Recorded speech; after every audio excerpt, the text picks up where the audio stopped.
Selamat datang teman-teman pendengar setia, Channel Perindu Kenyamanan.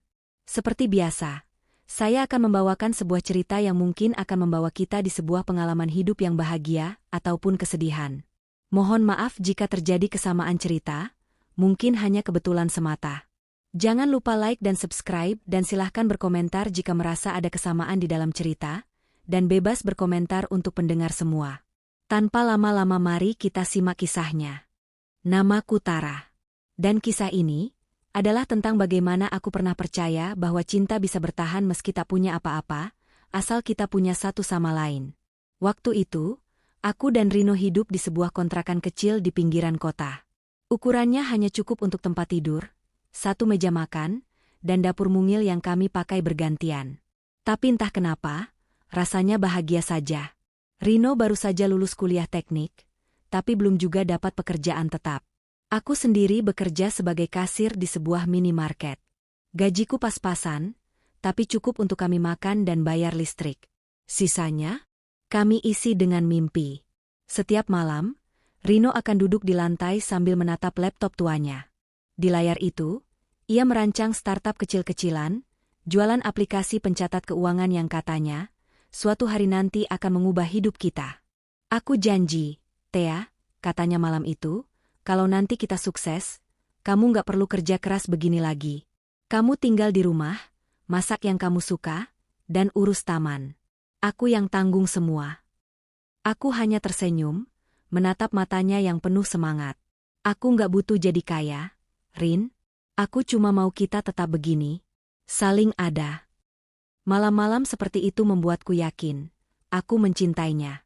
Bukan karena apa yang dia punya, tapi karena dia sendiri.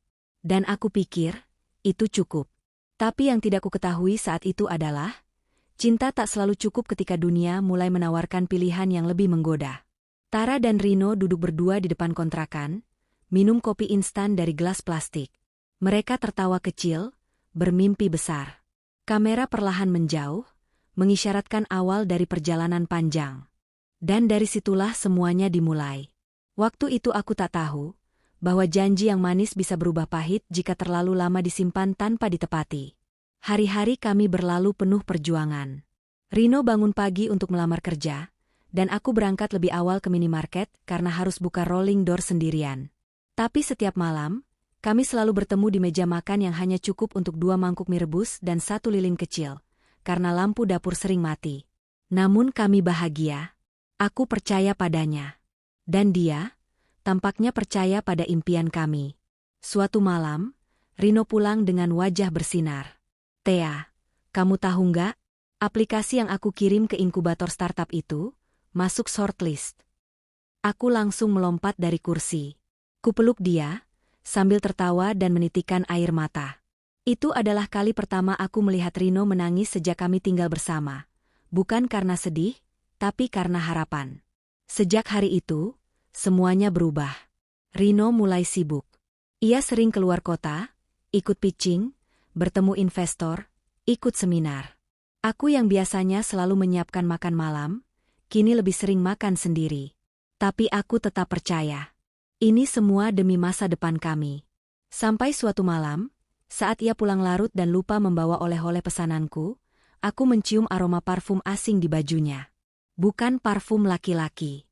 Dan entah kenapa, untuk pertama kalinya, aku merasa seperti sedang menunggu seseorang yang mungkin sudah bukan milikku lagi. Tara berdiri sendiri di dapur, menatap nasi goreng dingin yang tak disentuh di meja. Di luar, suara motor menjauh perlahan. Kamera zoom in ke matanya, ada senyum kecil, tapi juga ragu yang mulai tumbuh. Karena ternyata, kehilangan itu bisa datang bahkan sebelum seseorang benar-benar pergi. Sejak malam itu, aku mulai memperhatikan hal-hal kecil yang dulu tak kupedulikan. Rino yang makin jarang menyentuh tanganku. Chat yang dulu penuh emoji dan canda, kini hanya balasan singkat seperti, iya, nanti, atau, sibuk. Pulangnya makin malam, kadang tanpa kabar. Dan tiap kali kutanya, jawabannya sama, ini demi masa depan kita, Thea. Percaya sama aku. Aku mencoba percaya. Tapi setiap malam aku makan sendiri, tidur sendiri, dan bangun tanpa ada pelukan seperti dulu, aku mulai bertanya-tanya. Sebenarnya aku sedang memperjuangkan cinta, atau hanya mempertahankan kenangan? Puncaknya terjadi saat ulang tahun Rino. Aku menyiapkan kejutan sederhana, nasi kuning, kue bolu kecil, dan hadiah berupa syal yang kubuat sendiri. Aku pulang lebih awal dari kerja, bersih-bersih, bahkan pakai baju yang dulu dia bilang paling dia suka. Tapi malam itu, dia tak pulang. Jam 9, aku telepon, tidak diangkat. Jam 11, aku kirim pesan, dibaca, tapi tak dibalas. Jam 2 dini hari, aku tertidur di kursi, dengan lilin kue yang sudah meleleh habis. Pagi harinya, dia baru pulang. Dengan wajah biasa saja. Maaf, Thea. Kemarin capek banget, jadi nginep di apartemen teman, katanya sambil membuka sepatu. Aku hanya diam, menatap meja makan yang masih berantakan dengan bekas perayaan yang tak pernah terjadi. Dan untuk pertama kalinya, aku tidak menangis. Aku hanya kosong. Tara menyapu lantai dengan pelan. Di sudut meja, syal buatan tangan yang belum sempat diberi masih terlipat rapi. Kamera mengambil gambar dari belakang punggungnya, seolah ia sedang menelan seluruh kesedihan itu sendirian. Dan ternyata, kosong itu lebih menyakitkan daripada marah. Karena saat marah, setidaknya aku masih peduli. Tapi sekarang, aku bahkan sudah tak tahu harus merasa apa. Pagi itu, aku menyiapkan sarapan seperti biasa. Telur dadar, tahu goreng, sambal terasi kesukaan Rino. Tapi saat aku memanggilnya makan, dia hanya menjawab dari dalam kamar. Aku udah makan tadi di luar, Thea, sama teman-teman inkubator. Tak ada rasa bersalah di suaranya. Tak ada tatapan mata yang mencari-cari wajahku seperti dulu. Yang ada hanya kesibukan dan jarak. Aku diam. Lagi-lagi diam. Karena kupikir, mungkin ini cuma fase. Mungkin dia lelah. Tapi hari demi hari, perlakuannya makin berubah. Ia mulai ganti gaya berpakaian, lebih rapi, lebih wangi. Ponselnya selalu di balik layar ke bawah saat ditaruh. Dan malam-malam, ia sibuk dengan notifikasi yang tak mau ia perlihatkan padaku. Lalu datang satu sore, saat aku pulang lebih awal dari shift. Di meja makan, aku melihat 2 gelas kopi dan 2 piring yang baru saja dipakai. Aku sempat mengira mungkin Rino pulang lebih awal dan makan sendiri. Tapi ketika aku memungut tisu bekas dari tempat sampah, aku melihat lipstik warna merah terang menempel di ujungnya. Aku tak pernah punya lipstik warna seperti itu. Dan saat itu, aku tahu. Aku tidak sendirian di rumah ini. Tapi aku juga bukan satu-satunya wanita di hidupnya. Bahwa ada sesuatu yang harus aku hadapi, meski hatiku belum siap. Hari itu aku tidak marah. Tidak juga menangis. Aku hanya duduk diam di tepi ranjang, menggenggam tisu bekas itu sambil menatap kosong keluar jendela. Aku mencoba mengingat, kapan terakhir kali Rino memelukku bukan karena rutinitas, tapi karena cinta. Kapan terakhir kali ia memandangi wajahku sambil bilang, "Kamu cantik, Thea." Mungkin aku terlalu sibuk mempercayainya, sampai lupa bertanya, apakah dia masih mencintaiku? 3 hari berlalu sejak aku menemukan tisu itu. Aku tak bicara apa-apa.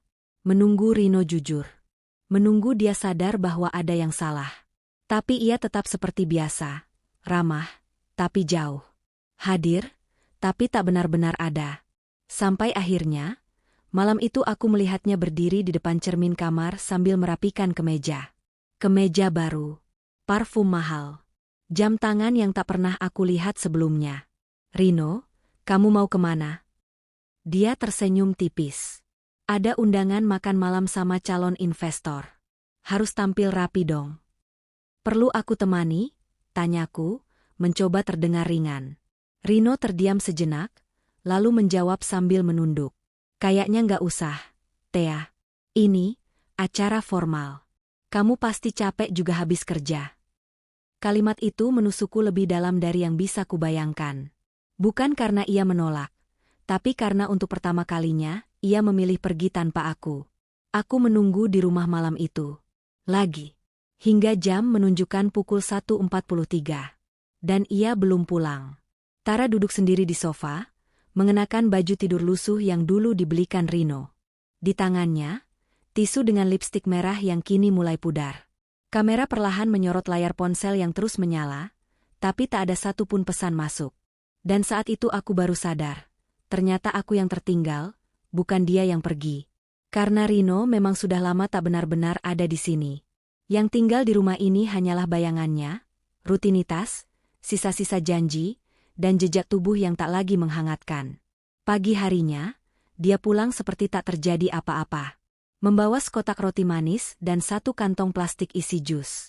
"Aku beliin roti kesukaan kamu," katanya sambil tersenyum, seolah senyum itu bisa menyembuhkan luka yang ia tinggalkan semalaman. Aku menatapnya. Ingin bertanya, siapa yang kamu ajak makan malam semalam? Tapi yang keluar dari mulutku hanya, makasih. Aku pikir, mungkin jika aku bertahan cukup lama, ia akan berubah. Mungkin kalau aku lebih sabar, ia akan kembali jadi Rino yang dulu. Tapi semua keyakinan itu runtuh saat aku diam-diam membuka laptopnya.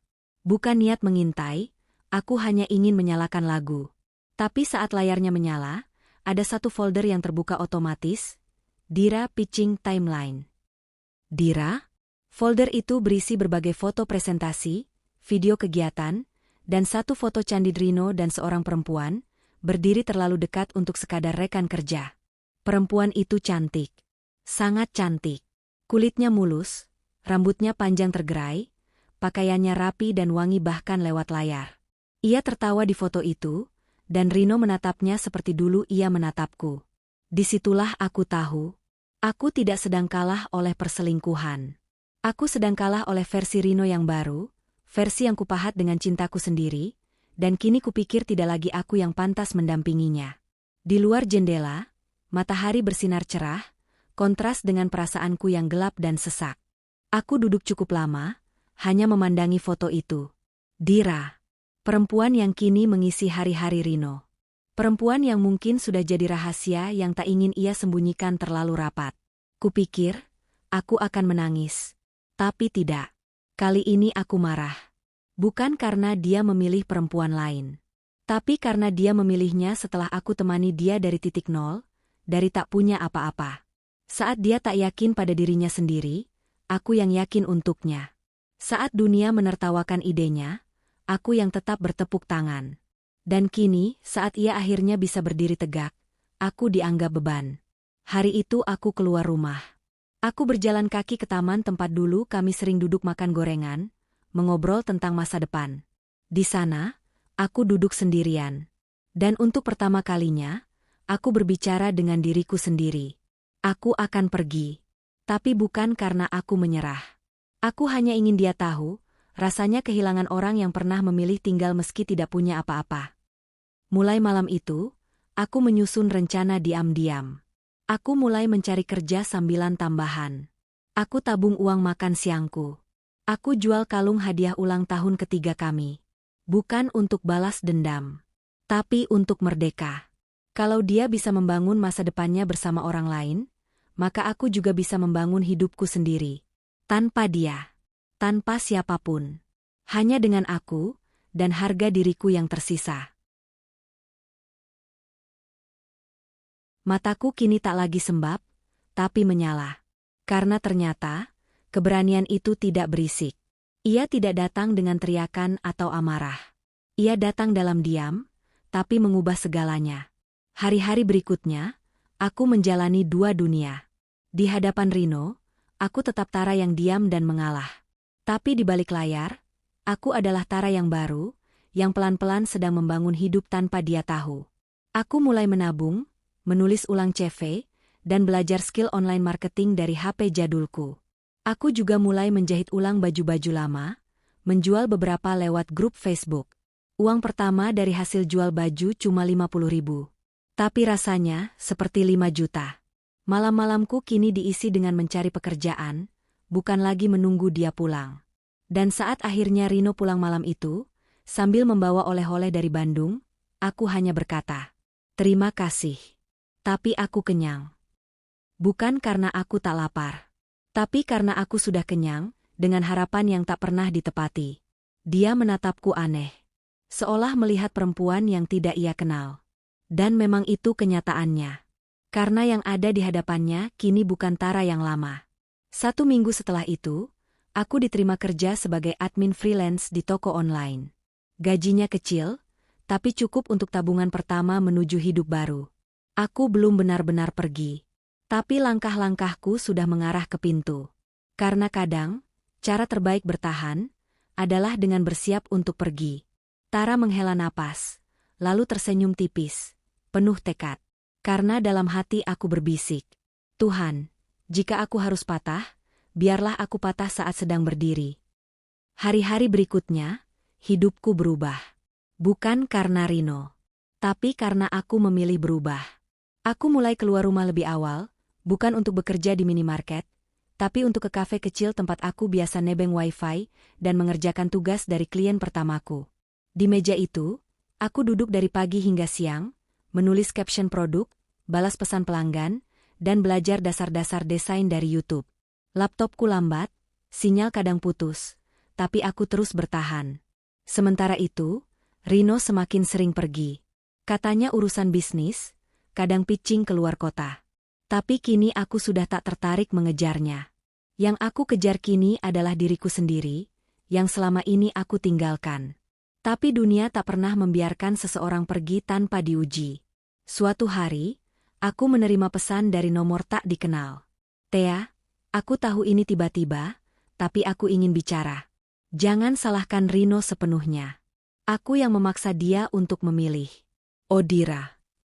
Aku terdiam. Bukan karena pesannya menyakitkan, tapi karena aku tak menyangka bahwa perempuan itu berani menyapaku. Aku belum membalas.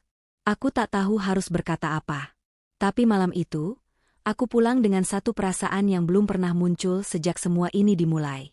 Akhirnya, mereka tahu aku ada. Dan aku belum selesai. Kita akan lihat siapa yang lebih kuat bertahan. Itu yang kubisikkan dalam hati malam itu. Bukan untuk Dira. Bukan juga untuk Rino.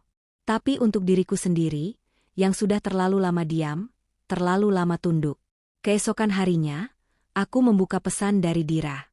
Kubaca ulang, pelan-pelan. Katanya ia tak ingin menyakiti, ia hanya jatuh cinta, dan Rino membalasnya. Lucu, ya? Cinta bisa jadi alasan untuk menghancurkan seseorang yang dulu membangun dari awal. Aku tak membalas. Bukan karena aku lemah. Tapi karena diamku hari ini adalah bentuk keberanianku. Karena aku tahu, sebentar lagi aku akan bicara. Tapi bukan lewat kata-kata. Lewat tindakan. Malam itu, aku duduk berdua dengan Rino di ruang tamu. Ia baru pulang dari luar kota, dengan wajah lelah, tapi tetap wangi.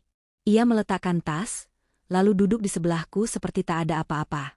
Dan untuk pertama kalinya dalam beberapa bulan, aku memandang matanya lama-lama. Rin, kalau kamu capek, kamu boleh istirahat, kataku pelan. Tapi jangan pura-pura tidur di hubungan yang kamu sendiri udah tinggalkan. Rino terdiam. Maksud kamu apa, Thea? Aku tersenyum kecil. Nggak apa-apa. Aku juga lagi belajar melepas. Tapi aku pastikan satu hal, Rin. Aku berdiri, mengambil satu koper kecil dari kamar. Aku pergi bukan karena aku kalah. Tapi karena aku ingin menang, di hidupku sendiri. Rino tak mengejarku. Ia hanya diam. Mungkin terkejut. Mungkin lega. Entah. Tapi malam itu, aku keluar dari rumah, bukan sebagai perempuan yang ditinggalkan. Tapi sebagai perempuan yang memilih pergi, demi menyelamatkan dirinya sendiri. Aku berjalan menuju bab baru hidupku.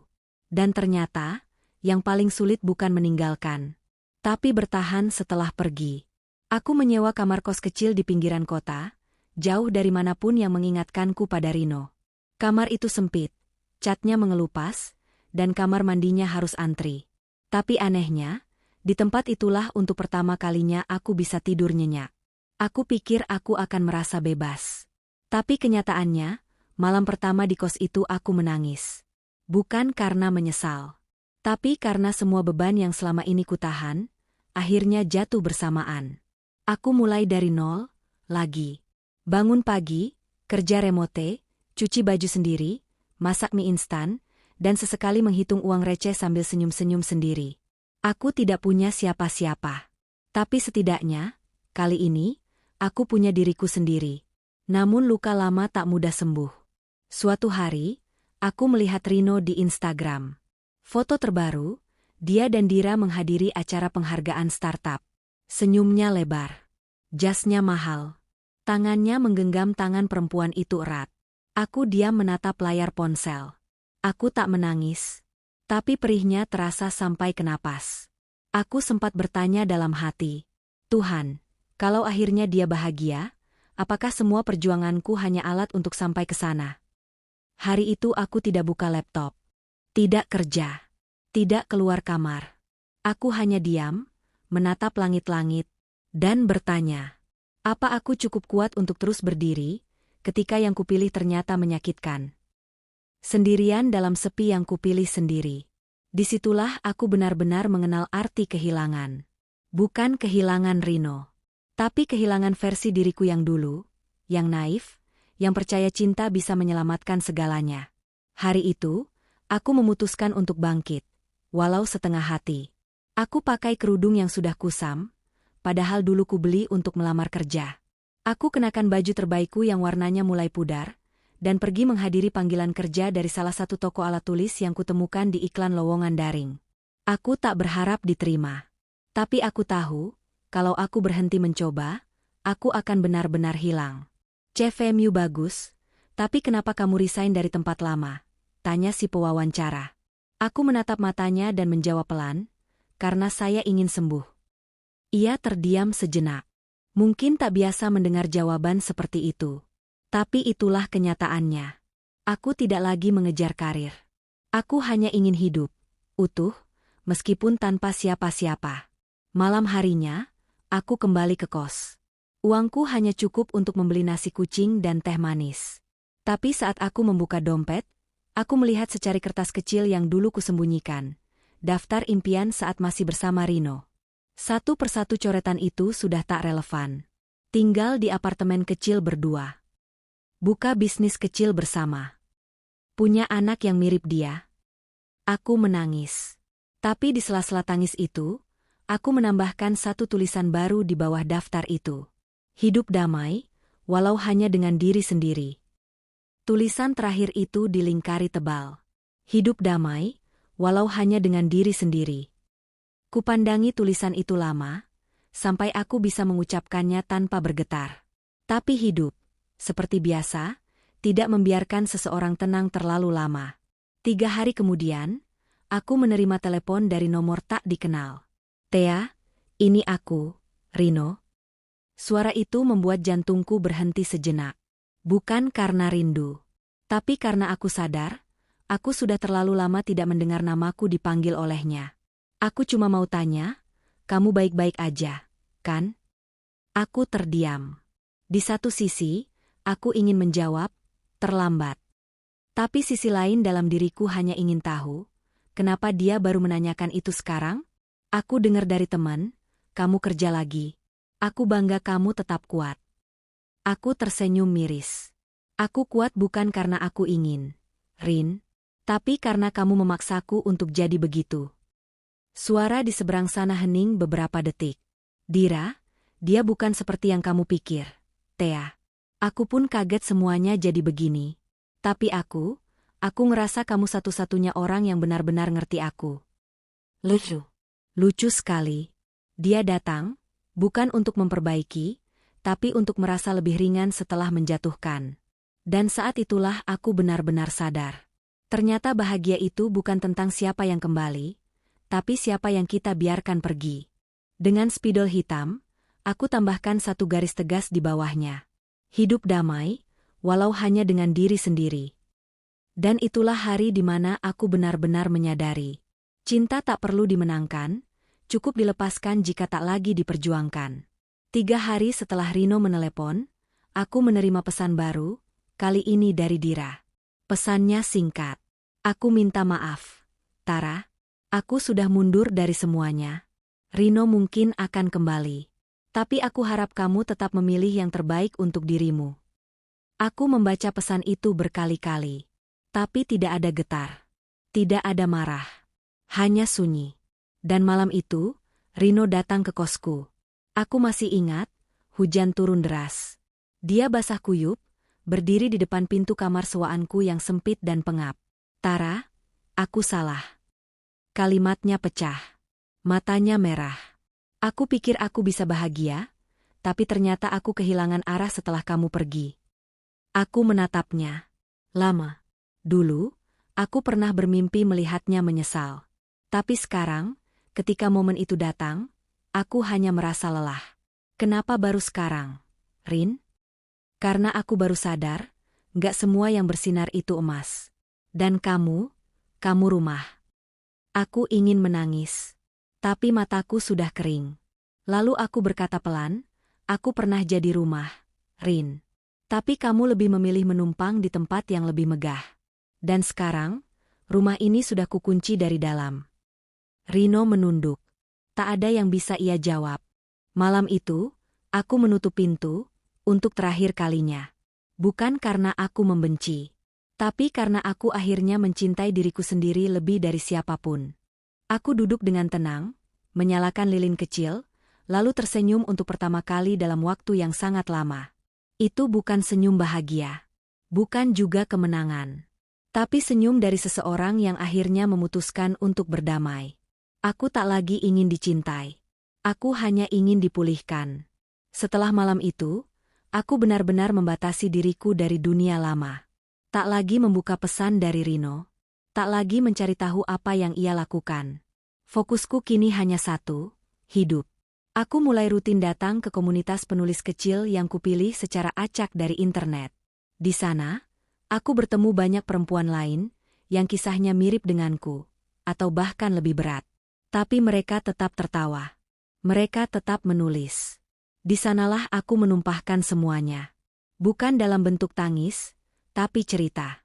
Cerita tentang perempuan yang pernah dikhianati, tapi memilih untuk tidak membalas dengan kebencian, melainkan dengan karya. Tulisanku dibacakan di depan forum. Dan untuk pertama kalinya, orang lain menepuk pundakku bukan karena kasihan, tapi karena kagum. Cerita kamu jujur sekali, Mbak. Rasanya seperti melihat diri saya sendiri, kata seorang ibu muda. Aku pulang malam itu bukan dengan air mata, tapi dengan rasa hangat yang belum pernah kurasakan selama bertahun-tahun. Aku berguna. Aku berharga. Tak ada lagi bayang-bayang Rino. Hanya aku, dan dunia yang kini kuciptakan sendiri. Dan ternyata, dunia tidak pernah sepi untuk mereka yang mau membuka hati. Suatu hari, saat aku sedang membacakan cerpen di komunitas, seorang lelaki mendekat. Wajahnya teduh, senyumnya pelan. Namanya Arga, penulis freelance yang karyanya sering tampil di majalah daring. Aku suka cara kamu menulis. Kamu gak hanya bercerita, kamu menyembuhkan, katanya. Aku hanya tersenyum kecil. Dalam hati, aku masih takut membuka ruang. Tapi Arga tak memaksa. Ia hanya hadir. Sesekali mengirimiku buku. Kadang membagikan tautan lomba menulis. Sesekali menulis puisi di caption Instagram yang diam-diam ku tahu, terinspirasi dariku. Tanpa sadar, hidupku jadi penuh warna yang baru. Bukan karena ada lelaki baru, tapi karena aku tak lagi hidup dalam warna yang memudar. Suatu sore, aku dan Arga duduk di taman kota. Ia membaca puisiku yang baru saja dimuat di blog komunitas. Aku harap kamu terus menulis. Jangan berhenti, ucapnya pelan. Aku menatapnya, lama. Dulu aku menulis untuk bertahan. Sekarang, aku menulis karena aku hidup. Dan saat itu, aku tahu, bukan Arga yang menyelamatkanku. Tapi aku yang membuka pintu, ketika hidup menawarkan cinta dalam bentuk yang lebih tulus. Tanpa paksaan, tanpa luka. Tak ada kata cinta diucap, tapi semuanya terasa cukup. Dan untuk pertama kalinya, aku tak lagi mencari cinta. Karena aku sadar, aku sudah menemukan diriku sendiri. Beberapa minggu kemudian, aku menerima undangan untuk menjadi pembicara di acara komunitas menulis di Jakarta. Topiknya, menulis untuk pulih. Aku tersenyum saat membacanya. Siapa sangka, perempuan yang dulu dipatahkan, kini diminta berbicara soal penyembuhan? Aku menyiapkan materi dengan sepenuh hati. Dalam presentasiku nanti, aku tidak ingin bicara sebagai korban. Aku ingin bicara sebagai saksi, bahwa patah hati bukan akhir dari segalanya. Arga mengantarku ke acara itu. Ia hanya menunggu di luar ruangan, menghormati ruangku untuk bersinar sendiri. Dan aku tahu, hanya pria yang benar-benar tulus yang tidak merasa terancam oleh cahaya orang lain. Di panggung kecil itu, aku berdiri. Tangan sedikit gemetar. Tapi suaraku tegas. Aku pernah dikhianati. Tapi yang lebih menyakitkan dari itu, adalah ketika aku berhenti percaya pada diriku sendiri. Ucapku di depan puluhan pasang mata. Tapi hari ini, aku di sini, bukan sebagai perempuan yang ditinggalkan, tapi sebagai perempuan yang memilih untuk bangkit. Tepuk tangan bergemuruh. Tapi bukan itu yang membuatku terharu. Yang membuatku hampir menangis adalah, aku bisa mendengar suaraku sendiri lagi.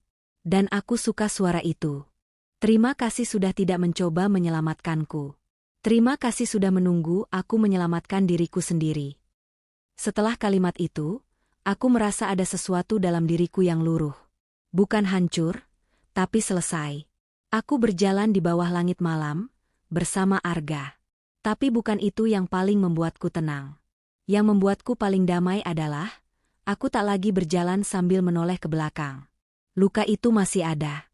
Kadang muncul saat aku sendirian.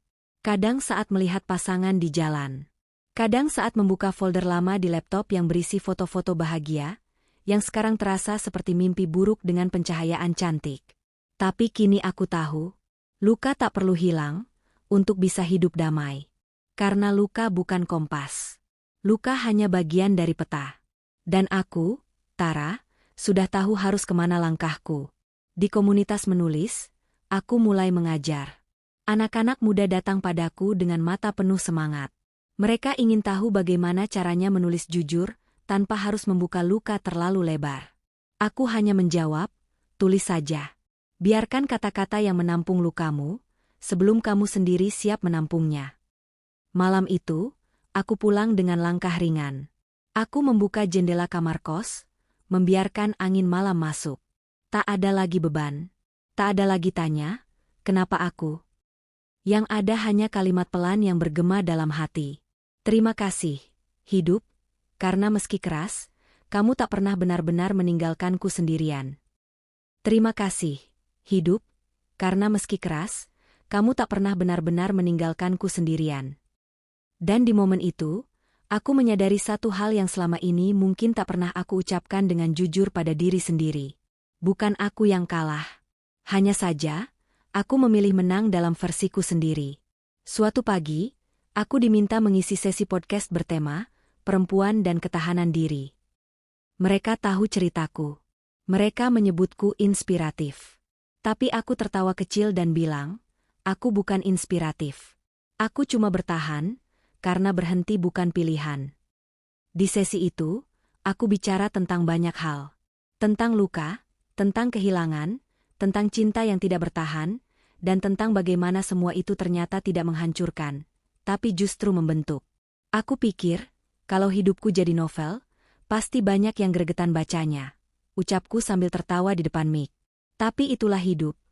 Kadang yang paling kita sesali justru mengantar kita ke versi terbaik diri kita. Setelah podcast, aku kembali menulis. Bukan lagi tentang Rino. Bukan tentang Dira. Tapi tentang perjalanan seorang perempuan biasa yang tidak ingin jadi sempurna. Hanya ingin jujur. Dan malam itu, Arga mengirimiku pesan. Aku bangga padamu. Tapi lebih dari itu, aku bersyukur bisa mengenalmu saat kamu sedang membangun ulang hidupmu. Kubalas pesannya singkat. Terima kasih sudah tidak mengganggu prosesku. Dan terima kasih sudah tinggal saat aku tidak punya apa-apa. Aku tak menang, tapi aku tak lagi kalah. Itulah judul tulisan yang kututup malam itu. Dan tanpa kusadari, itu juga judul hidupku. Pagi berikutnya, aku menerima email dari sebuah penerbit. Mereka tertarik dengan kumpulan tulisanku yang pernah tayang di blog komunitas. Boleh kami terbitkan sebagai buku? Tulis mereka. Aku membacanya sambil terdiam lama. Mataku panas. Bukan karena mimpi itu akhirnya datang, tapi karena aku tahu. Aku mencapainya bukan karena cinta yang datang dari orang lain, tapi karena cinta yang akhirnya kutanam dalam diriku sendiri. Beberapa bulan kemudian, buku pertamaku terbit. Judulnya sederhana, pulih. Di hari peluncuran buku, aku berdiri di panggung kecil sebuah toko buku independen. Tak ada teriakan. Tak ada tepuk tangan meriah. Tapi ada wajah-wajah yang datang, duduk, mendengarkan, dan menangis diam-diam. Salah satunya adalah perempuan muda yang menghampiriku setelah acara. "Mbak Tara," katanya dengan suara bergetar. "Aku baca semua tulisan Mbak. Aku juga pernah jadi kamu. Dan hari ini, aku akhirnya tahu, aku nggak sendiri." Aku menatap matanya. Dan untuk pertama kalinya, aku merasa semua yang sakit itu tidak sia-sia. Aku memeluknya dan berbisik, "Kita nggak harus sempurna untuk sembuh. Kita cuma perlu jujur, bahwa kita sedang belajar bertahan." Dan hari itu, aku tak lagi menunggu akhir bahagia. Karena ternyata, hidupku sendiri sudah menjadi bahagia itu. Meski sederhana, meski sunyi, meski tak dirayakan siapa-siapa. Kamera menyorot Tara dari belakang, duduk di meja tanda tangan buku. Di sampingnya, tumpukan buku berjudul "Pulih". Di dinding belakang, terpampang kutipan besar dari bukunya. "Aku tak perlu menang. Aku hanya ingin hidup dengan damai," dan akhirnya, aku sampai di sana. Fade out. Layar gelap. Muncul tulisan.